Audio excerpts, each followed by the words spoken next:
Setelah beberapa bulan yang lalu, Adrian Newey memastikan diri meninggalkan Red Bull. Kemarin, tim berlogo banteng ini kembali kehilangan figur kuncinya. Jonathan Whitley secara mengejutkan mengumumkan jika ia akan mengakhiri masa baktinya di Red Bull di akhir 2024 dan memutuskan untuk bergabung bersama Audi menjadi tim prinsipal. Whitley sendiri merupakan figur veteran di Red Bull, di mana ia sudah berada di Milton Keynes selama hampir 18 tahun lamanya dan berperan penting dalam perjalanan tim ini sampai meraih kesuksesan dengan gelar-gelar juara dunianya. Whitley menjabat sebagai Sporting Director dan menjadi salah satu tangan kanan Christian Horner untuk memastikan operasional tim berjalan mulus dan selalu berada di level tertinggi. Selain itu, ia juga menjadi garda terdepan Red Bull ketika harus berurusan dengan FIA dengan kemampuan negosiasinya yang sangat bagus dan seringkali bisa menyelamatkan tim dari hukuman-hukuman penalti dengan pemahamannya akan regulasi.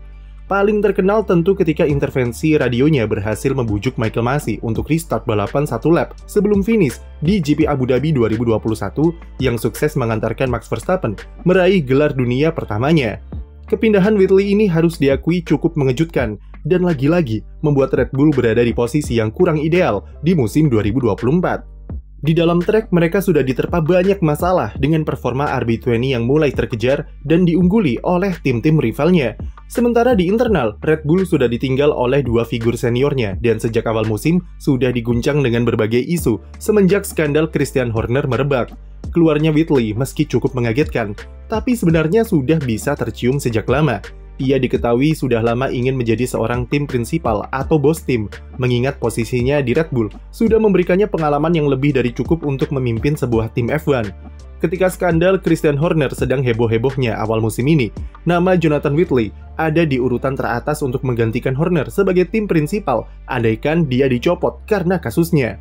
Rumor kepindahan pria 57 tahun tersebut mulai muncul ke permukaan ketika diketahui kalau Audi sedang mencari tim prinsipal baru setelah pengumuman perekrutan Mattia Binotto sepekan yang lalu.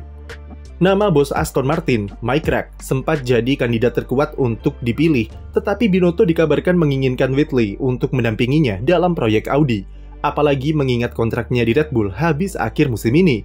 Negosiasi antara Whitley serta Audi kabarnya berjalan sangat cepat di tengah-tengah berlangsungnya GP Belgia, karena kapan lagi ia mendapatkan kesempatan untuk naik jabatan menjadi tim prinsipal. Sampai akhirnya kemarin kepindahan Whitley dikonfirmasi oleh Red Bull, dan mungkin karena saking cepatnya proses negosiasi yang terjadi, Audi sempat terlambat mengeluarkan rilis resminya. Whitley di Audi nanti akan menjabat sebagai tim prinsipal dan akan bekerja sama dengan Mattia Binotto yang sebelumnya sudah direkrut oleh Sauber untuk menjadi Chief Technical Officer serta Chief Operational Officer.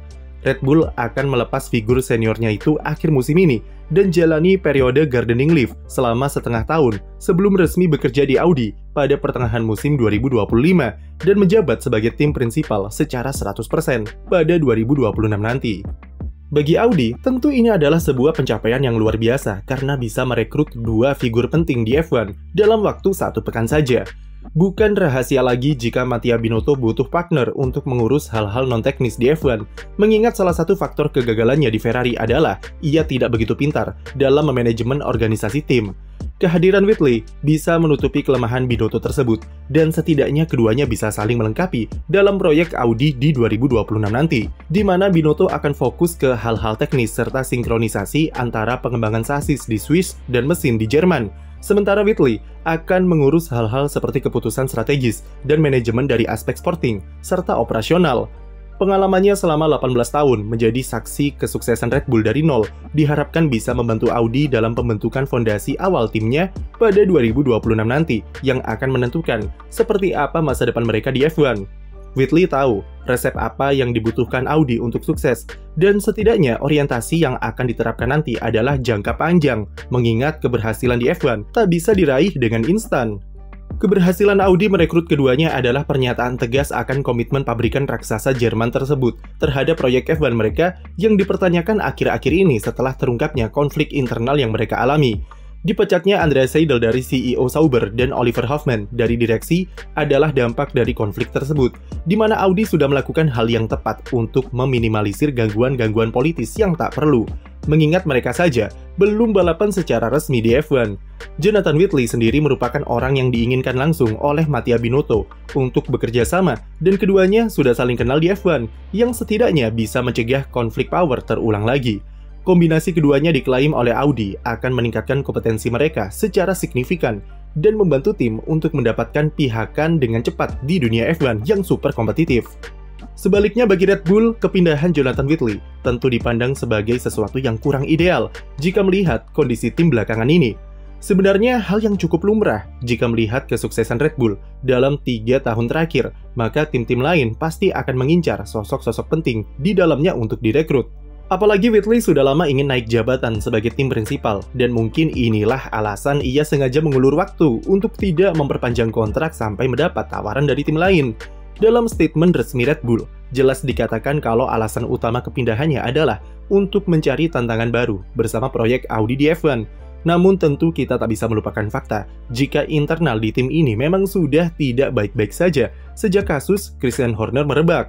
Meskipun berkali-kali Horner menegaskan kalau kondisi timnya stabil dan kondusif, namun dari luar semua nampak kacau dan terefleksi dengan jelas dari performanya di sirkuit yang juga menurun.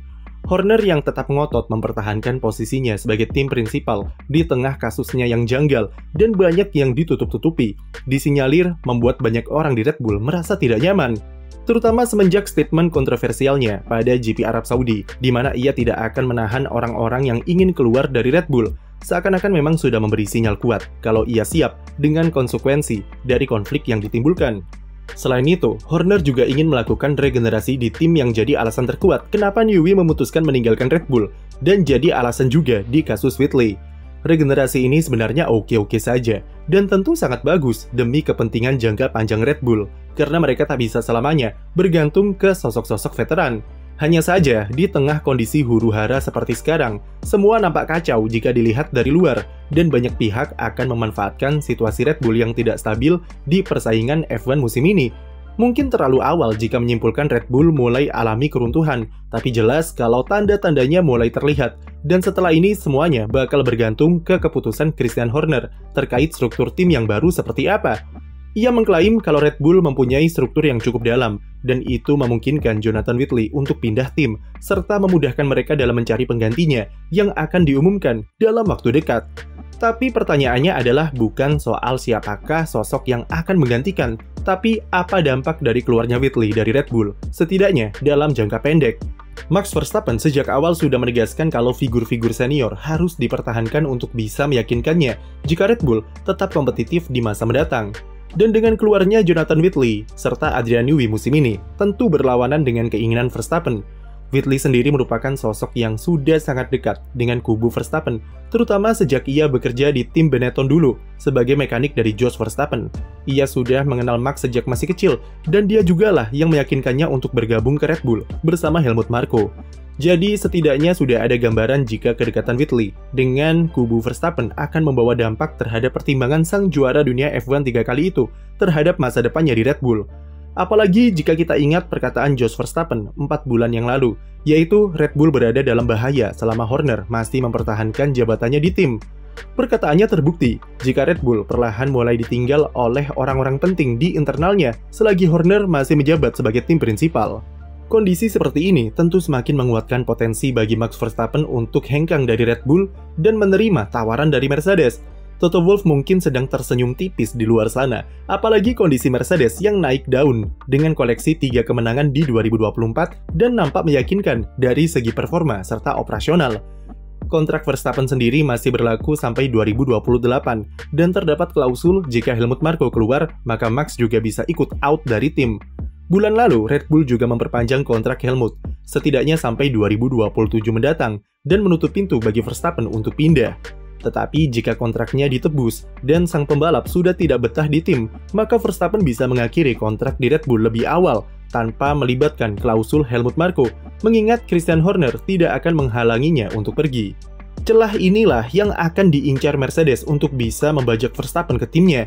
Meskipun nampak mustahil dalam waktu dekat, tapi jelas kalau semakin kesini peluang Verstappen pindah tim semakin besar jika melihat kondisi Red Bull yang mulai tak stabil. Sekian video dari kami, jangan lupa beri like dan subscribe untuk konten F1 lainnya.